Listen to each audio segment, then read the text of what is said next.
Secondo momento di 7 in punto per questa nuova settimana insieme, un buon inizio anche da chi vi parla. In questa seconda parte affrontiamo temi economici, ma soprattutto affrontiamo il tema delle banche popolari venete, in particolare ci riferiamo a Veneto Banca e a Banca Popolare di Vicenza o Vicentina che dir si voglia. Lo facciamo con Francesco Celotto, che è il vicepresidente dell'Associazione Soci Banche Popolari Venete. Buongiorno e grazie di essere con noi. Buongiorno, grazie a lei. Grazie a Francesco Celotto. Qui è difficile anche riuscire a contenere nel tempo che abbiamo tutti gli argomenti di cui si vorrebbe parlare, ma insomma noi abbiamo voluto chiamare questa trasmissione senza giri di parole il grande imbroglio, perché effettivamente c'è una situazione di estrema precarietà che però adesso trova dei riscontri anche a livello giuridico piuttosto importanti, però adesso per i soci che orizzonte si prospetta? Perché qui ci sono tanti soldi andati in fumo da recuperare. Sì, appunto il quadro è estremamente negativo perché sono andati in fumo circa 11 miliardi di capitalizzazione fra le due banche. E i soci buggerati, chiamiamolo così, sono in tutto 205.000, cioè ne abbiamo 118.000 in Vicenza e 88.000 in Veneto Banca. Allora, oggi i rimedi giuridici che ci sono rimasti ci sono. Non sono molti, bisogna soprattutto aspettare che la giustizia da una parte faccia il suo corso, poi dall'altra nelle ultime settimane c'è una buona notizia per quanto riguarda i soci, perché la Consob ha autorizzato appunto la creazione del nuovo arbitro finanziario che avrà delle competenze in più rispetto a quello che già esisteva oggi, che però era un arbitro che si occupava solo basicamente di conti correnti, problemi legati ai conti correnti. Il nuovo arbitro finanziario che entrerà in vigore a ottobre avrà competenza anche per i contratti conclusi, quindi gli acquisti di azioni, obbligazioni eccetera. Quindi ha delle competenze che sono state espanse rispetto all'arbitro precedente e quindi noi crediamo come associazione che sia possibile dare con questo strumento subito una risposta concreta alle esigenze di risarcimento danni dei soci.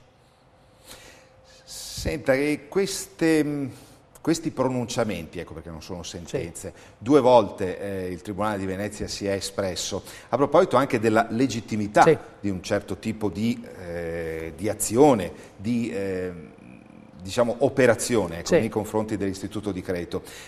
Tanto più adesso che siamo a pochi giorni dall'assemblea dei soci di Banca Popolare di Vicenza, il 7 di luglio. Sì. Ecco, come si colloca questo quadro? Cioè, lei come lo valuta? Ma il quadro, i 2 pronunciamenti sono molto importanti perché in sostanza dicono che quando un socio ha ricevuto un finanziamento, un fido in questo caso, per comprare delle azioni cosiddette baciate, ovviamente il contratto sottostante di finanziamento è nullo, cioè il socio non è obbligato a restituire i milioni, in questo caso si tratta di milioni addirittura, no? Che ha ricevuto dalla banca e che la banca oggi richiede indietro, perché a fronte ha delle azioni che non valgono niente, quindi si troverebbe buggerato 2 volte. No? Allora in questo caso credo che siano molto importanti questi pronunciamenti e credo anche che questo comunque sia, purtroppo per la Popolare di Vicenza, ma succederà anche per Veneto Banca, crea un ulteriore buco, perché se questa sentenza, se questo pronunciamento arrivasse fino in fondo e fosse applicabile a tutti i casi, ci troveremo con un buco addizionale di bilancio sulla Popolare di Vicenza di 300 milioni. Quindi però è giusto che ci sia stato questo pronunciamento, perché non è possibile che una persona, un socio o una società che ha acquistato azioni ricevendo un finanziamento con la promessa che fossero azioni di una società sana e invece è una società che oggi non vale nulla di fatto, è giusto che il socio non paghi niente, che quindi la banca si faccia carico di questo. Quindi io credo che questo sia un elemento estremamente importante e che verrà, ripeto, qui è stato il caso di Vicenza, ma anche Veneto Banca, seppur in misura minore, ha lo stesso problema. Quindi anche lì, poi quando andremo a guardare qual è la situazione di bilancio delle 2 banche, poi magari più avanti andiamo nel dettaglio, è meno rosea di quanto ci si possa aspettare. Cioè i buchi che ci sono non sono tutti stati messi in luce, la situazione è anche peggiore. Quindi gli aumenti di capitale che sono stati fatti recentemente e in cui il Fondo Atlante ormai è diventato il proprietario del 99% delle 2 banche, sono sì importanti ma non sufficienti per rilanciare l'attività delle 2 banche. Cioè lei ci sta dicendo che non abbiamo ancora portato alla luce tutto quanto è successo? No, perché ripeto, analizziamo Vicenza, con questo pronunciamento, se fosse vero, si aprirebbe un fronte di 300 milioni di ulteriore buco. Per quanto riguarda invece Veneto Banca, noi non riusciamo ancora a concretizzarlo, ma senz'altro si tratterebbe anche lì di qualche decina di milioni di euro. In aggiunta, Veneto Banca ha un problema in più rispetto a Vicenza, perché ha accantonamenti sulle passività, cioè sulle perdite, inferiori alla media italiana. Oggi Veneto Banca ha accantonamenti pari al 35%, la media italiana è 43%. Quindi vuol dire che Veneto Banca sui 7 miliardi e mezzo di crediti in sofferenza, NPL li chiamano oggi, deve accantonare un altro 8%. 8% di 7 miliardi e mezzo fa circa 550 milioni. Vuol dire che il miliardo di aumento di capitale per più della metà è già stato bruciato. Inoltre Veneto Banca rispetto a Vicenza ha un altro problema, che ha accantonato molto poco per il fondo liti, il fondo contenziosi legali. Ricordo che a oggi hanno presentato reclamo circa 2.500 persone per quanto riguarda Veneto Banca e altrettanto, se non di più, per quanto riguarda Vicenza, forse anche 4-5.000 per Vicenza. Quindi è chiaro che Veneto Banca, che ha accantonato solo 88 milioni, è poco, anzi 68 milioni, 68 milioni è poco, cioè dovrà accantonare molto di più. Con questo voglio dire ai telespettatori che l'aumento di capitale di Veneto Banca da 1 miliardo per quasi 600-700 milioni è già bruciato, quindi resta un buffer, si chiama così in termini finanziari, molto sottile e infatti la nostra associazione l'ha già anche questo dichiarato, anche pubblicamente, teme che su Veneto Banca, soprattutto più che su Vicenza, sia necessario un nuovo aumento entro qualche mese. Certo.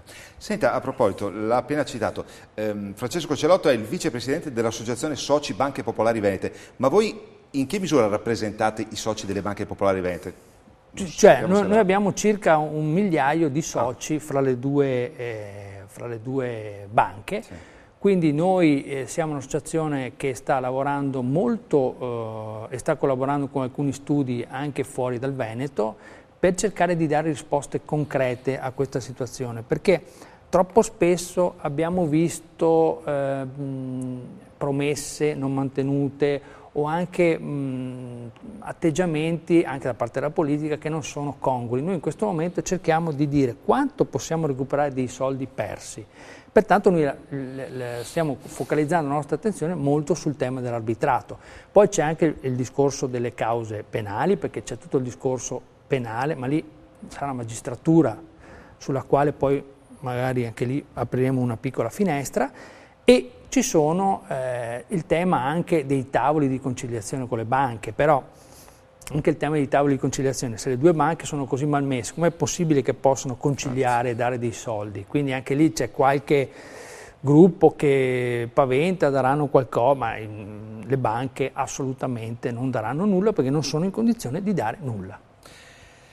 È proprio questo atteggiamento che lascia perplessi, cioè anche nel secondo pronunciamento del Tribunale di Vicenza si faceva specifico riferimento ad un imprenditore a cui non era stato dato seguito alla richiesta di vendita di azioni che aveva comprato dalla banca, ma poi queste stesse azioni erano state comunque affidate a partire dal dicembre del 2015, però senza le garanzie che aveva avuto nella precedente occasione, cioè una situazione al limite del paradosso, o no? Ma certo, perché io sono convinto, anche parlando con altri imprenditori con cui ho avuto dei contatti e hanno anche loro sottoscritto grossi pacchetti, che la banca a un certo punto, pur di dar corso all'aumento di capitale, ha prestato soldi un po' alla carlona, cioè senza garanzie sottostanti, per cui comunque sia oggi la banca, forse più Vicenza che Veneto Banca, vi sento di dire, ha veramente fatto un disastro, cioè a un certo punto, pur di fare l'aumento di capitale, sapendo che il territorio non avrebbe risposto, sapendo che già nel 2014 la situazione